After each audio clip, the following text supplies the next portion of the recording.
How's everyone doing? Set up a little bit here. Where are our first timers again? What'd you think? Awesome! Right on. Great word for it. All right, so again, so excited about tonight. Welcome again to the Frida Cinema. Going to say a few words about today's special guests and introduce them to you. So, yes, I'm so excited about this. First, Sandy Stern. Sandy Stern is a film producer who launched his career with the excellent movie that you just watched. First movie, which ended up earning him a Best Film Award nomination from the Seattle International Film Festival and a Best Film nomination from the Independent Spirit Awards. Not bad for your very first film, right?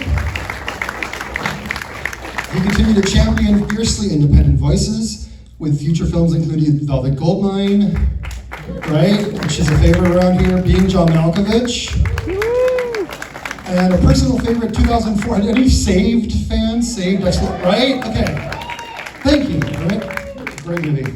Ladies and gentlemen, Sandy Stern. Come on up.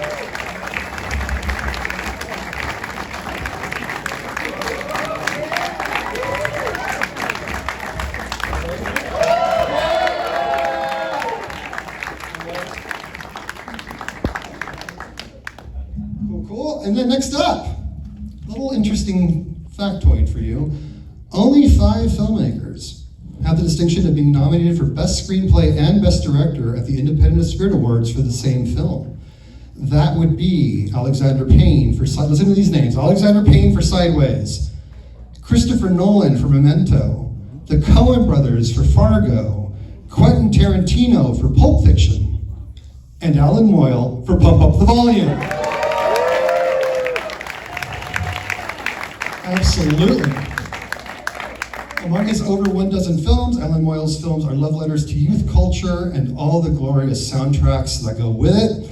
And for Pump Up the Volume and Empire Records alone, he is a hero around these parts. All this, and he's like behind a holiday. Anyone know what Rex Manning Day is? Yeah, who can sing it? Pretty impressive. Ladies and gentlemen, Alan Moyle.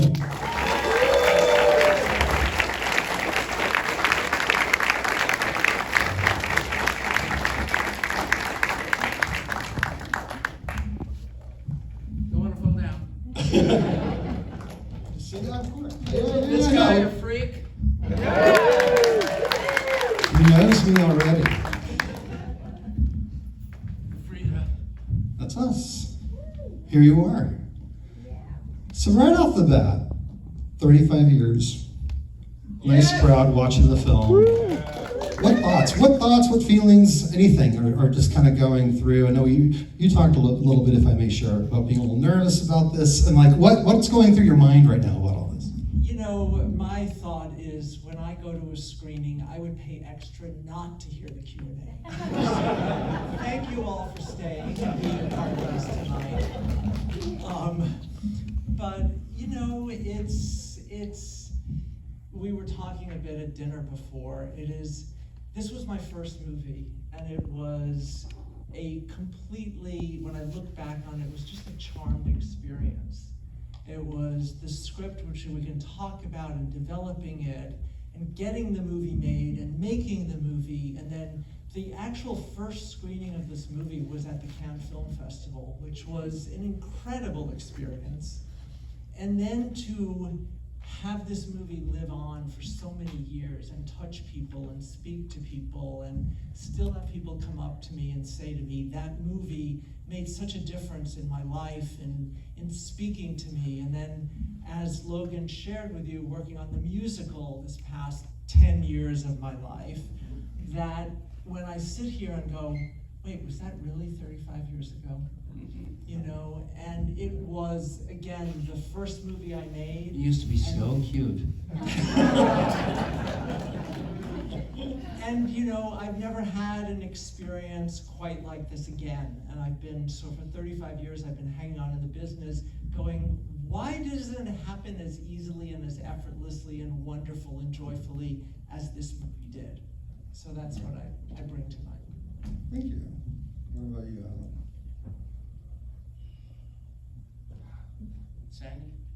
speak for me. Sandy said a minute ago backstage, I'm nervous. And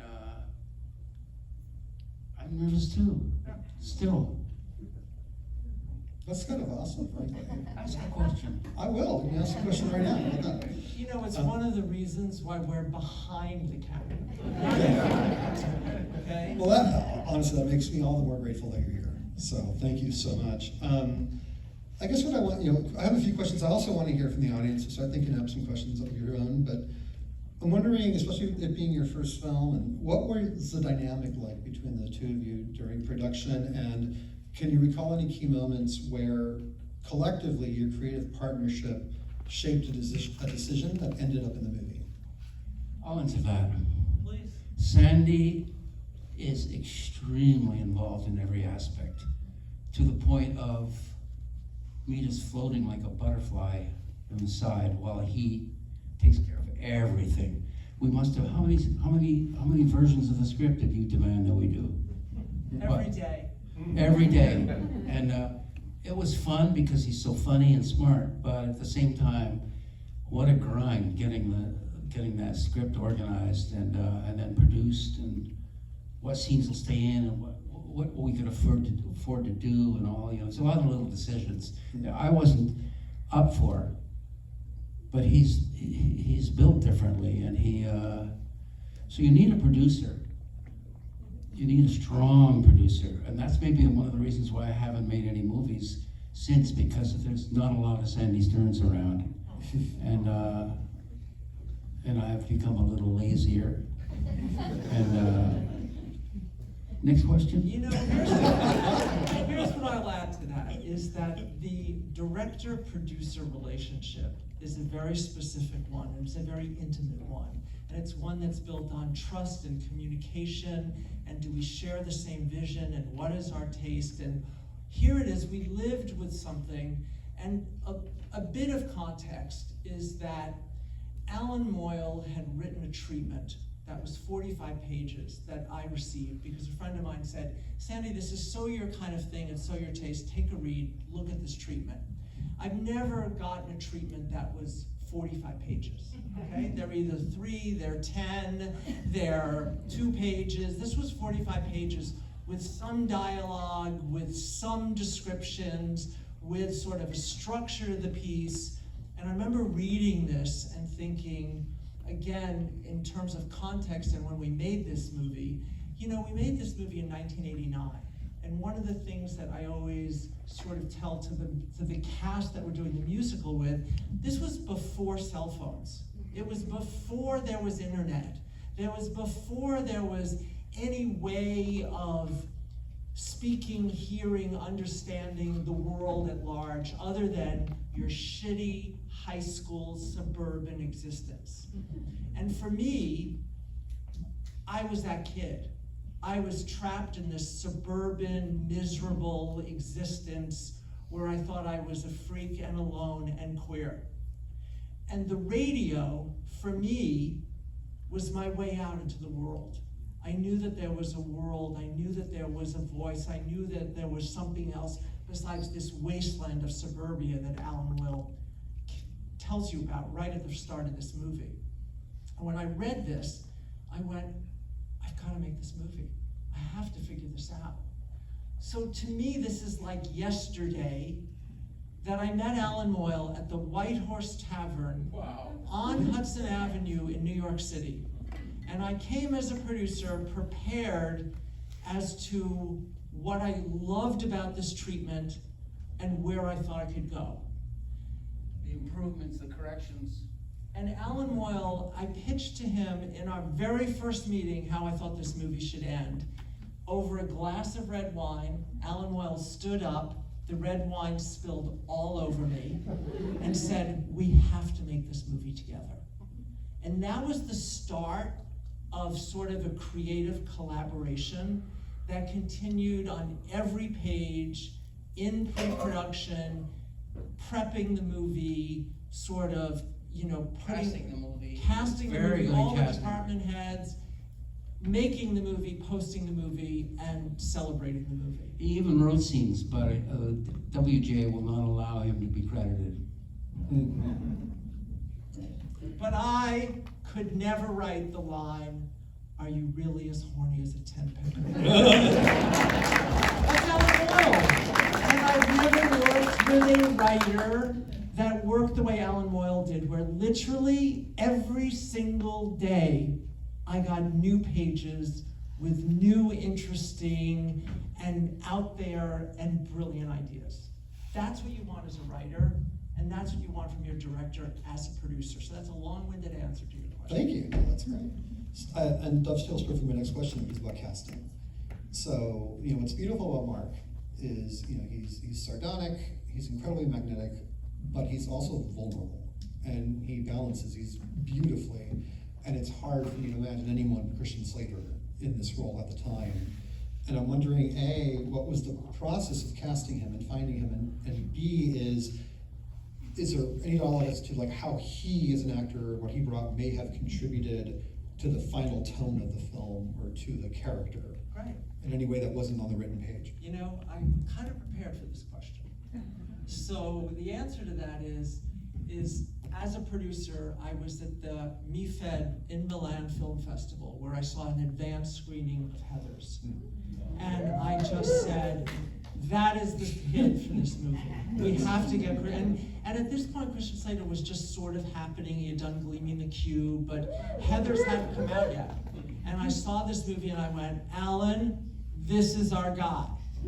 I came back to LA, we sent the script to 2 actors. We sent it to Christian Slater, and we sent it to Patrick Dempsey. So, And Robert Downey Jr., who said immediately, "I'm too old." okay. So all I remember from this part of our history is we were both living in New York at the time. We were flying out to LA to meet Christian and Patrick Dempsey. I, being a first-time producer, were like, what am I gonna wear? Like, I went Nervous wreck. I went to a store in Soho to buy something for me to wear to meet these 2 actors, and in the store is Patrick Dempsey. This is a true story. And Patrick Dempsey is there with this woman who is, I didn't know who she was, but let's say Patrick was 20, she was 55. And he says, "This is my wife." And I was like, "What?" And he said, "This is my wife and manager." And I said, "Well, what's funny is I'm buying clothes to wear when I meet you next week." You keep having these really fateful run-ins with people. That's what This was just the oddest one, though. So we both come to LA. We're meeting these 2 actors. Patrick Dempsey, we never met because his cat got sick and there was a problem and he needed to reschedule it. And Christian Slater comes to lunch with us. And this is, one of the things that I do that Logan knows, that Alan knows as well, is that I'm on the faculty at AFI, and I always tell my students this, about this particular story. Christian Slater comes to lunch with us. We're at the Sunset Marquis.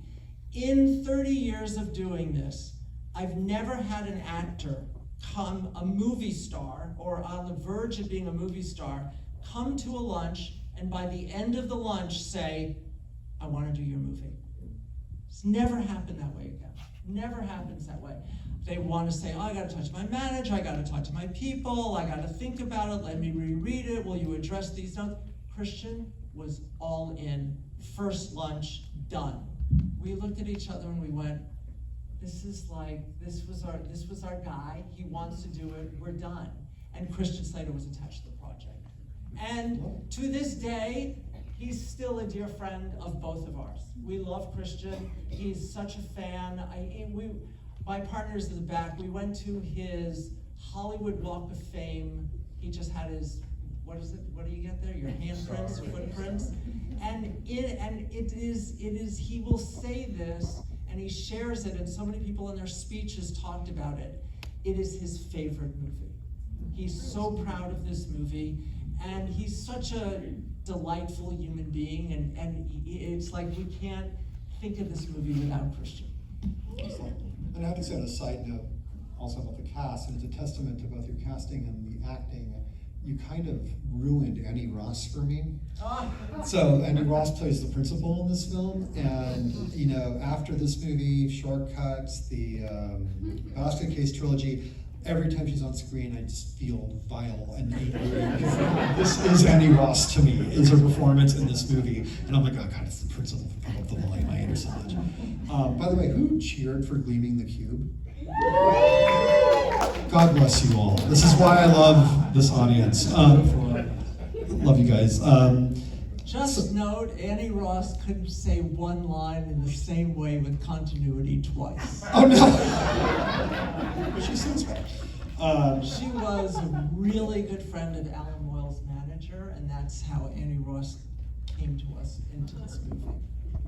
She had never. I don't I'm think sorry, she gives acted Nurse before. Ratched a run for her money. She's just, she's a great hissable authoritarian figure in film. Yeah. She does a great job.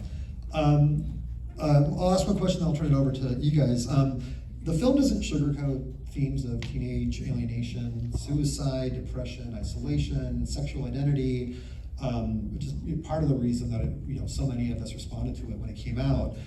This is kind of a two-part question, but first is, how did you navigate presenting these themes whilst also keeping the story accessible and at times very, very funny?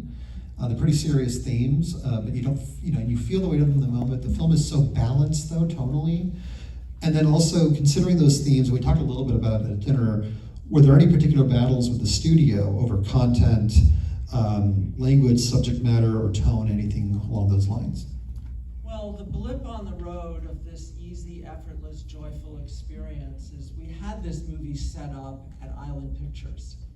And they were like, we love Christian Slater, we love Alan Moyle, we love this script, we want to make the movie, we're making the movie, we're doing deals with you. And then again, before cell phones, I get a call, a message, saying that the head of Island wanted to talk to me. And he calls me, and I remember I was at a movie theater, at a payphone in a lobby, calling him, and he said to me, Sandy, I tell you what, we love this movie, but we're not going to make this movie if you keep the kid as being queer. And I said, well, then I guess you're not making the movie. And I hung the phone. And the charm life of this movie is New Line Cinema came in 3 weeks later and said, we're making the movie with the queer kid, with the scene, with the movie that you want to make. And they did. There's one other side note to that story, which is really a great story, is that the kid that we cast to play Malcolm was the only actor that we flew out from New York as a real theater actor. And he was at the time, he was like the hot kid in New York, and his name is Matt McGrath. Matt McGrath flew out to LA to shoot that one pivotal scene in the movie. We then tested the movie, and the audience just didn't get him. They didn't feel for him, they didn't respond to him. And there was a kid in the audience. It was just like this. We screen the movie, you're watching the movie, we do the Q&A, and they were confused about the kid, and they didn't feel, and there was a kid in the audience who asked a question about this scene, and I whispered to Alan Moyle, and I go, there's Malcolm. There's our kid.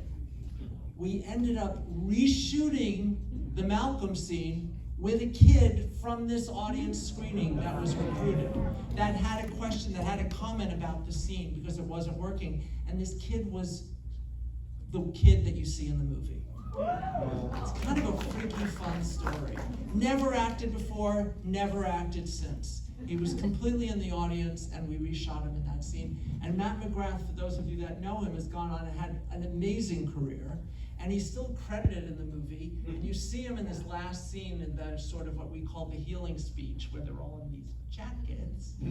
And but he's not in the movie in that pivotal role. Yeah. Go ahead, I'm sorry. Did you have something? So I do kind of one of these. No, I'm here to trip out. Good. But what about that question about the balancing of the subject matter whilst keeping it very, very humorous? Did that come organically? That just is in the Alan writing, or- Moyle, okay? Yeah, again, as I a don't sit there thinking, producer, is this balanced? Is this just writing? Okay. So don't ask me how it's balanced. But I have to say it again. If I was left to my own, I wouldn't be able to balance it. So having a good partner, That's awesome. it is awesome. And it Would you hasn't happened say that since. your original vision of this was darker or lighter, and then? Well, that's a good question. I write darker and then somebody says, oh, that's unnecessary. Wouldn't you say that it got lighter as we did more and more drafts? I don't know. I think it's very true to the tone of the piece that you, of what was your vision of this movie. It's very, again, as a producer, you get your director all over the film. And what you do as a producer is you support that vision. And Alan's personality is on every frame of that movie. And the balance of sort of the edge and the humor and the comedy and the gravitas is all of him. How much of Mark was in you, Alan, when you wrote this? I wish I had a good answer, about I was born in a thunderstorm, but I was a middle class, normal person. Father was a doctor, loving mother, had a lot of advantages, and some of the angst that you see in the movie is made up. Was it observed? I mean, were The working- opening line, you ever get the feeling that everything, what's the opening line of the movie? What is it, Ronnie? No, Ronnie Sandy, what is it? Audience? Everything's totally fucked up. Okay, so I don't believe that. So don't ask me where it came from. Maybe Sandy wrote it, because he wrote a lot of the movie. Maybe not that line. Well, let's turn it over. The to world you. is fucked up, by the way. Oh, We have yeah. learned since. Amen. We'll start with you, sir. The movie came out at a time when many films had, let's say, gratuitous sexual content. And this film, I think, effectively for the character, sets this sexual tension and emotional tension between your leads. How much was this part of the film development, or how did that come about? I don't know what you're talking about, Sandy? Well, I'm gonna take your question and answer it in a very kind of specific way, and that is, we had Christian Slater, who's our girl. And it was a really interesting quest to find Samantha Mathis and to find that girl. And again, what's the funny thing about filmmaking is you cast your guy and you cast the girl and you show up and you hope they want to fuck each other. That there's chemistry, that there's something there. Please don't say fuck. And we went through every hot girl in Hollywood wanted to play this role, okay? So the casting of Christian Slater was key to this movie, but the other 50% was Samantha Mathis. And for Samantha, it was, we went through, and I'm telling you, I was just telling this to my partner the other night, is that Drew Barrymore, right out of rehab, came in to read for this movie, okay? Everybody wanted to be Nora. The problem is there are very few Noras in the world that have that power, that have that sexuality, that have that force. And we didn't know Samantha Mathis. We didn't know who this girl was. We had a great casting director. She brought in all of these sort of the hot girls in town, everybody that was in Heathers came into audition. Everybody wanted to do this movie. We didn't find the girl. Our casting director said, just wait, I know who it is, I know it is, she's in vacation, she's in Greece. She comes in, she reads for us, and every girl that came in the room, we'd always ask questions. Where'd you grow up? What was your high school like? What are you doing now? Where do you work? Samantha came in, she read the scene, and she left. And we were like, who was that girl? Okay, that's the closest Nora we found yet. We then narrow it down, we do a screen test. We had 3 Noras that were in the running. All of them were non-name girls. Samantha comes in, they do it, we do it with Christian, and Christian says to me, well, I'd fuck her.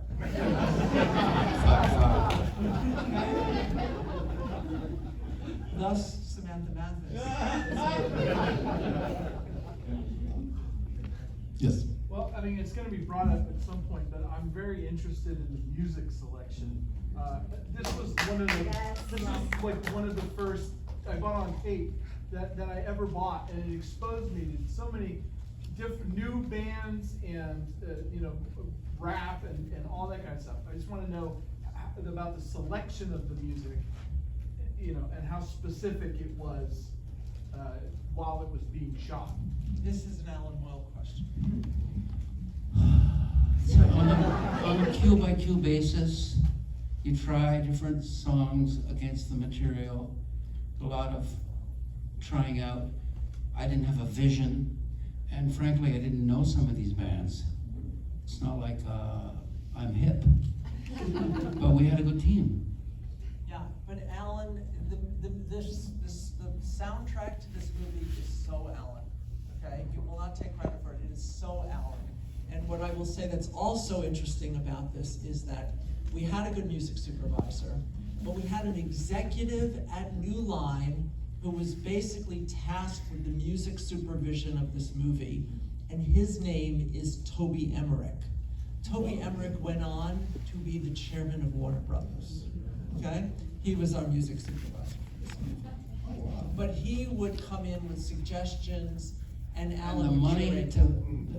the money to say Alan's crazy choice for a song, this song, he would say, okay, I'll buy that, even though it was not in the budget and so on. Crucial that the producer is willing to spring for the right song. They're all expensive. But I think even on our temp track, we had the Leonard Cohen from Alan, from way back. Didn't we have pushback on that? Didn't somebody say that's a dreary song? No doubt. That's why it works. Oh, I know, I remember now. We had Everybody Knows covered by a singer, Concrete Blonde. Concrete Blonde, and they're super hip. And in the end, we liked Leonard's version, Rest in Peace, better. It was darker. And by then, we had enough confidence to go for what we wanted. Anyone else discover Leonard Cohen through this film? Yeah. So that gift right there, thank you. Pixies, anyone else? Just, yeah, that was my introduction to Pixies. So yeah, very, very formative soundtrack, I'm sure, for a lot of us and a lot of people out there. It's a legendary soundtrack. Yeah, let's take another one from the audience. You over there in the hat. I don't even know where to begin. I don't know how I can talk right now. First of all, thank you. This is the soundtrack. Thank you. My musical taste came out in 1990, and 1990 was still the 80s, and I think that you made the most honest 80s movie. And that's sincere. Like, most of the 80s movies were just bullshit, and there was the jock and the nerd, and this really hit home. And I was just wondering, do you feel when you were making this movie to have a cultural impact then on society, and then 35 years later, the societal impact that it could have? I would say I had no idea. How about that? You know, as a producer, I look for things that speak to me and I think will resonate with audiences. Did I think it was going to be that kind of movie? No. Did I think it would be a good movie? Yes. Was I okay in sort of living in that space? Yes. This movie and the world and the life beyond it has been beyond my wildest expectations. The fact that we are here 35 years later in this theater with you and it's still speaking to you and it's 10 o'clock at night and you're all so engaged is like, we never thought that would. Just, you don't even think that way. So thank you. Thank you. Well, its themes live on. I mean, it's surreal to think about what's happened with radio the concept of pirate radio probably wouldn't even enter as a concept that today's youth would even, like, what is that? You know, a station with pirates on it? Like, it's just not something that exists. And then also to have a platform that would reach, let's say, a class or a neighborhood. Everyone has that platform now with Facebook. Wow. You know, That's so mind-blowing to think about. it's, yeah, I mean, and so. Everyone can have their own pirate radio on the net. Everyone has a platform with a built-in audience that's listening to everything It's that a they good say. thing we made it when we did. Yeah, yeah. But having said all that, the film continues to resonate because even though we're miles away from the sort of the technology of the film and how he's able to reach people, we still grapple with these themes. You know, it's almost chilling to watch a movie about authoritarianism today. You know, one of the things I realized from this movie, and in terms of looking back on it, is the power of movie, of cinema, of what we get to do, of stories that we choose to tell and put out there in the world, and how it actually can impact change and touch people and move people and have look at life. And that I wasn't aware of when I started. And to me, that was such a sort of heady and intoxicating part of being a filmmaker that I realized that I could go into a video store in some weird island in Greece and there's my movie.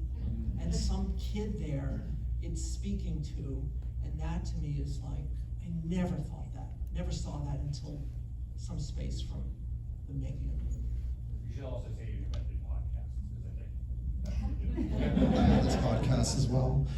But I mean, what's interesting though is that everyone's got access to these. And like I was thinking as I'm watching, I'm like, okay, if this was written today, what platform would Mark have access to where he would have an audience that would be feverishly listening, unless he had a podcast that got really, really popular. But I just feel like all the conversation is diluted, you know. But again, the themes ring true. They still ring true today, I'm sure, and then it's, you see the ebb and flow of politics and everything, and you know, we're back to people being pushed in the closets, and The yeah. radio had just, to me, so much power then. Yeah. That was my outlet. That's where I remember as a kid in high school, I escaped into the world of WBAI in New York. Oh, wow. Midnight radio. It was like, oh, there is a world out there. There is hope. There is something other than this suburban Yeah. world. Anyone else remember when K-Rock was good? We had a good station back then. I do have curious, and you know, this was your first feature film as a producer. Looking back, if you could go back and whisper something to yourself then about what this film would become or what choices you made during the process, what might you say to younger Sandy Stern on set, I would say toiling away on this movie? keep the air alive. That's a very esoteric question, but what about you, Alan? You got anything on that? What I say to myself, Okay, in 35 years, ... I'm not a thoughtful person. I can't even imagine an answer to that because I just, every day I feel lucky. And this stuff, I don't even set out to create anything. It all seems to just come together with the help of a team. And so I'm in that process right now. I'm trying to write a 6-episode TV series. And luckily, I don't know what I'm doing. And I'm enjoying it. So, I can relate to that. You can? At the beginning of this place, yeah, surely. Oh yeah, wow, his story. I want to make a movie about this creature. Do you know his story? Well, consider yourselves lucky to be sitting here. This is one of the last art houses, indie houses. I hope not, but yeah. One of the best. Thank you. You had seen this movie 30 years ago. Wow. So mostly you're returning. Opening brought you there? I mean, was there advertising? 15-year-old me wanted to see, I had seen Heathers, I had seen Tucker, I was a fan of Christian Yep. and the movie spoke to me, and I instantly ran out and bought the soundtrack. Wow. I have it here with me. Wow. Wow. Oh, wow. That's so charming. Well, let's talk to you later. What happened to you? Marvin, in the middle, do you have a question? I do. Hi, Sandy. Hi. Hi, Alan. So, you gave every teenager who saw this movie the two most teasing, edging kisses in film history. They are so, you cannot stop watching the screen. And the one that is stylistically stuck in my brain for every movie I watch now when I look at a kiss scene is the one after they have their special night and they see each other on campus and they have that sort of awkward conversation, and you have them almost dancing where they're kind of circling each other and you're way back with a long lens and they're just kind of like dancing. How did you think to make it that way, and why did you make us wait so long for their lips to touch? I don't know about the length of time. Sandy could answer that. But I remember on the day we're shooting it, I got a shit from the studio for shooting a scene that's uncuttable. It's uncuttable. Because they were swirling around and there was no way to cut it. You're so close on it too. Yeah, and I think that was luck. And but the second kiss, which is the second kiss? I don't remember Well, that the one. first one is when they're in the backyard, and the second one is when they're walking through the campus, the one you just. They kiss in that scene, or they graze? Well, have you ever seen? Well, she's not here, so I can say it. But have you ever seen her mouth? I have. I just thought about that big. Yeah. Sandy? You know, what's funny is it is such a key moment in the movie, and it's such a key scene, and here's the most interesting part of it, is that scene was not scripted.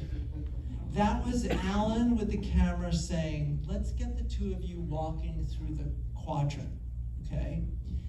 And because, A, I met you at the musical, one of the things I could say to you is that that is the magic of movies, when you put the camera up close and your two protagonists, your two stars, literally like just create that magic with the light, with the camera, without words, with close-up, with eyes, with mouth, with what's not said. That's what you get in a movie. What's missing in the musical is how do you find that moment in the musical? And that's the moment in the movie that is so lyrical, and it's so beautiful, and it's so poetic. And it was so not in the script, but it was in the magic of what Alan saw of our two co-stars falling in love. And they did on this movie. Actually, luckily. They fell in love while making the movie, and that's what you're seeing in that scene. It's the magic of capturing that moment. There's a truism, directing is casting, and in this case, it's so true that their chemistry. You can't direct that. But we caught it, Yeah, and that's the magic. luckily. It's always wild to me when I'm watching a movie with iconic performances such as this to imagine, like, wow, this was written, you know, it's just an example off the top of my head, this was written before Samuel L. Jackson was cast as Jules or Brando was cast as Don Corleone, because the performance is just seen sort of part of just the whole journey of it. It's just fascinating to hear these stories about casting, you know, not having Christian Slater in mind as you write Mark, you know, and then finding the person and having to be perfect for it. So that would be really rewarding to find. It's nerve-wracking though. Is it? Yeah. You've written a part that there's no actress available. Yeah. Do you think of it? Well, you specifically, I've heard different answers to this, but do you think of someone when you're writing something, or are you just strictly 100% with the character? We'll figure out casting later. No, I always think of, I always think of Robert Downey Jr. for every part. Because he had done like less than zero by then, yeah? He's my man. that kind of energy. Less Than Zero was before Pump Up the Volume, right? Yeah, I think so, yeah. So, yeah, he's already, yeah, absolutely. And as a producer, when you're reading a script, you're always thinking about who can you cast. Because movies get made by the cast. That's how movies get financed. So it's sort of like, are these castable roles? Is that something that's going to attract a movie star? So when I read something, I'm always thinking casting. I'm not thinking of a person, but I'm thinking, will it attract 10 actors that could get that movie made? Let me ask a question. You brought up the musical. I mentioned at the beginning how we met at the musical. There's been this resurgence, this thing that's happening where classical films are being adapted to musicals, and I've been to a bunch, and sometimes they work, sometimes they don't. You've got musicals on just about everything. Reanimator, Showgirls the musical. Which one? Death Becomes Her. Death Becomes Her the musical. What's that? Back to the Future. Wow. And yeah, no, absolutely. And I go, if I love the film, I go see it, and I'm always curious, but like I mentioned to you, like I mentioned to them, it blew me away. It's really strangely good, considering that we all loved the first one. I was prepared to hate it. I never told you. I was prepared to hate it. How could I not hate it, Sandy? How can you not hate it? How could I not hate it? Because it's the musical of something that we worked so hard on. And, musicals, gay. Excuse me. But they are, yeah. But it was really, really good. The movie was 35 years ago. I've been on the musical now for 10, okay? Yeah. I have not shown Alan Moyle any part of it until 2 months ago, till you were in the audience, till Jeff Garvin was in the audience. And I wanted to get it to a place that I knew what we had was really good. And because it was, talk about being nervous. You must have been shooting bricks. I was nervous. Just from the little time I've known Alan. I was nervous, not to see him, but again, I really believe in this musical, and I think it's really special, and I think it's really beautiful, and it's going to have a life, and all of you are gonna go and see this musical. When Alan came to the theater, I was confident enough in knowing what I had to know that if I like it this much, he's gonna like it. It just nails everything. It nails the tone. It works. I don't know what to say. Like, I highly recommend it. I'm not being paid to say that. I was so deeply All impressed. original music to speak to the music. It's Not a jukebox opera, yeah. No, Yeah. there's none of this, yeah. So how did that happen? How did the conversation even start of, let's take this to the stage and put songs in it? I mean, how did that genesis? The writer, the book writer and the songwriter, two young guys out of New York, like everybody in this room, had a love and affinity for this movie, and they saw what it could be as a musical. And they then reached out to Alan Moyle and said, Alan, can we run with it and try to write this musical? And he was like, huh? Okay, go, whatever, do what you want to do. And then Alan said to me, there's these two young writers, and a writer and a lyricist, and they're interested, and I'm gonna put them in touch with you. And they put them in, and they reached out to me, and I sort of read, again, not an outline, but sort of a treatment for the musical, and I went, and as a guy who grew up in New York, whose first love is theater, and for those of you that have seen Saved, I did that as a musical in New York, that I just thought, this could be a great musical, and it's just, and when they pitched it to me, and when I read it, and when I heard some of the music, I was like, yes, I'm in. So that's how and that's only been 10 years ago, okay? That's amazing, Yeah. Wow. And what is next for it? Where is it at? Well, we had a very positive reception at this reading, and the great thing is all of the LA theaters that came to see it all want to do it. So we're trying to right now build the path from Los Angeles to the Broadway, okay? So that's what we're working on right now, which will be sort of a 3-theater sort of Yellow Brick Road to Broadway. That's awesome. Yeah, so I got hopes for this. It's fantastic. Yes. My thanks to you and to your team for the film and for your emphasis on taking the team to create it. That's just a really awesome thing to hear. Sounds like there's that wonderful mix of both the humility and the pride, so thanks for that. Seeing this film for the first time in 2025, one of the things that stood out to me in 2025 was Arizona. It's just interesting to see this film, at least in the setting, and I may have missed if there were location notes in the credits, so my apologies. I was wondering, happy accident, logistics, was there a story behind Arizona as setting and? We went somewhere bleak. Do you remember anything more than that? Yeah, well, you know, again, it's sort of, you follow the money, okay? The money was, we're gonna shoot this movie in Los Angeles with New Line Cinema. So what could we double in Los Angeles that is sort of nowhere USA? That has palm trees but is not specific. And we sort of came up with Arizona, and we scouted all these different schools. And the interesting thing about the school that we shot at, which was at Saugus High School, which is in Valencia, was where there was a high school shooting not 3 years ago. It was at the same school that we shot this at. It was at Saugus High. But the idea was, well, where else could we set this that we could shoot it here, but it is not in California? We didn't want to make it Los Angeles. So we wanted to make it sort of somewhere.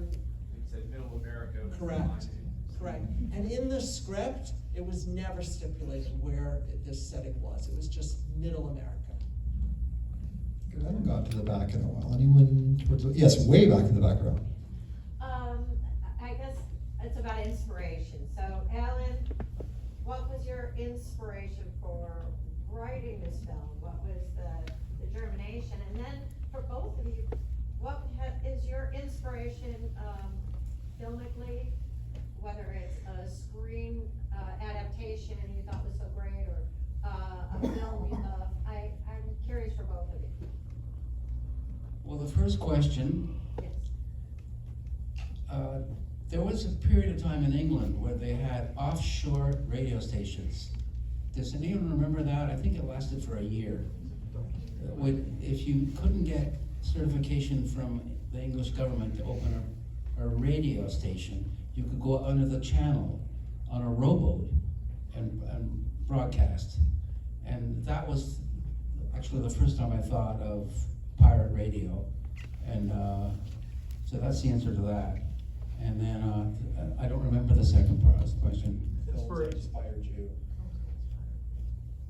Was there a film or a screenplay or something, if I had Chayefsky or something for a screenplay? I have my list of movies that I love, like Memo from Turner with Mick Jagger. What's the name of that movie?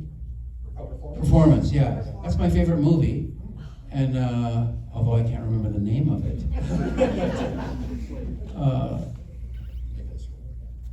Yeah, Nicholas Roeg. Yeah, I have my heroes. But at the time, it's all a blur. At the time, I didn't have a plan, if that's what you're asking. I didn't know, so I was floating forward and consider myself lucky. And all the influences from all the great movies. Cassavetes. It was the first time in a movie theater my mind was blown by seeing these guys smoking cigarettes and drinking and kibitzing among themselves. Faces and Killing of a Chinese Bookie, yeah. Yeah. Oh, yeah, that too. And I'm not one for planning or knowing even that there is a plan. That's why someone like me needs someone like Sandy to put it all together. And it's kind of a miracle. I haven't been able to do it since. And so thank you, Sandy. You know, just to piggyback on that for just one sentence, is that, as a producer, I never know what I'm looking looking for until I read something that speaks to me.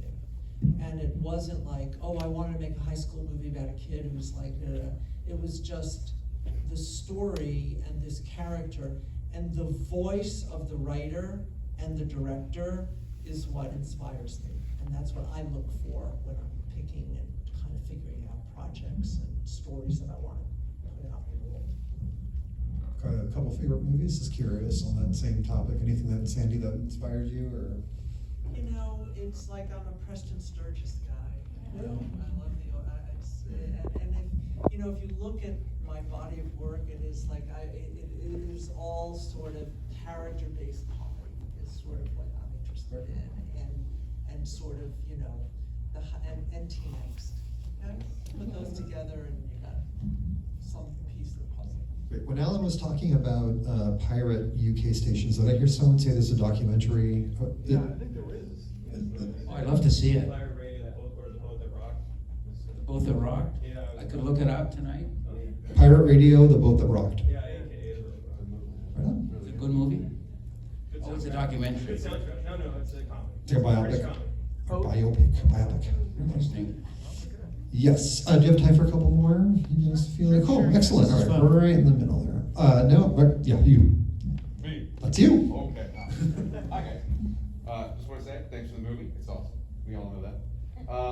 But I wanted to ask, one of my favorite things about this movie is the dynamic that you forged with the teen angst and the anger and the confusion and the horniness and all that junk. But then you cut to the parents and the adults, and it's a great dynamic of the people that care and the people that don't, or are vindictive and evil. So tackling that balance, I think you did very well. And how did you achieve that and make it feel so real? Because it feels very organic rather than just being like some stereotype for each person. I thought the musical did better with the parents, much better. And so you might want to see that if you're interested in the dynamic. And I feel that the parents were, compared to the two stars, were flat to me. And what about you, Sandy? What did you think? I remember this really clearly is in the editing room. We had a cut of the movie that was like clearly over 2 hours, okay? And what we found is stay with Christian and Samantha. And the parents and the adults were sort of, you know, filling that out. So I'm glad to hear that the balance still holds up after 35 years, but there was a lot of cutting back of the adults and keeping it on those two. And that's where. That's really interesting, because one of the feedback I gave you over dinner, and I mentioned a little bit, was that not only did the musical do a great job, you know, nailing the story, but that it actually added some elements that I thought really, and those elements that I was thinking of were the parents and how you fleshed them out and the relationships. Love the parents in the musical. Yeah, they're fantastic. And of course, they bring a lot. The songs bring a lot of resonance that is impossible in a movie. Much more. I mean, it's much more moving than a movie. Yeah, especially like I don't One of the remember single this. biggest Yeah. conceits I'm gay. in the musical is we got rid of his mother and father, and now it's just his father. He's a single parent who's divorced. The mother left the family, and the father is now the police commissioner, who is sort of on the hunt to figure out who this kid is, and we don't know, and he doesn't know that that kid is his kid. Yeah, that's pushing it, but it worked. Yeah, that's really cool. It works really well. Yeah. Well, my parents are here showing me this movie when I was 6 A bit louder, dear. Sorry. My parents showed me this movie when I was like 6 years old, and it still resonates with me today. But to piggyback of what you were saying, this movie was 35 years ago. Is there anything that you changed in the musical to help us? Good question. Help the like my generation or the future generations to really understand your message? I think the message is the message, and that hasn't changed, and I think the story that we tell in the musical is so true to the movie. I think the single biggest change in what the writers brought to me from my first meeting with them is we're going to make the father the police commissioner. And I thought that was a great change and a great take on the movie. Can I ask why? Why? Like why that change? Well, because the stakes are so much higher than for a character where it's just not like in the movie right now, they're just like going off to work, you know, but in the musical, the father is tasked with, who is this kid, and we've got to stop him, and my job is on the line, I got here to be this person, and this kid is ruining our town. And when a character is singing, they bring so much humanity to it that's missing in the movie. Well, that's the beauty of musicals, okay? It's sort of like the idea of a musical is that these moments are so elevated that you have to break out into song to express the heightened emotion. And there's so many beautiful moments in the movie that lend themselves to that. And that's why I thought, oh, this could be a great musical. And I will say, like, on paper, it might sound like it's a kind of a gimmicky change, but the writing makes it work really well, and the singing and the performances and the libretto Yeah, really great cast. And I really would makes it just work. say this, because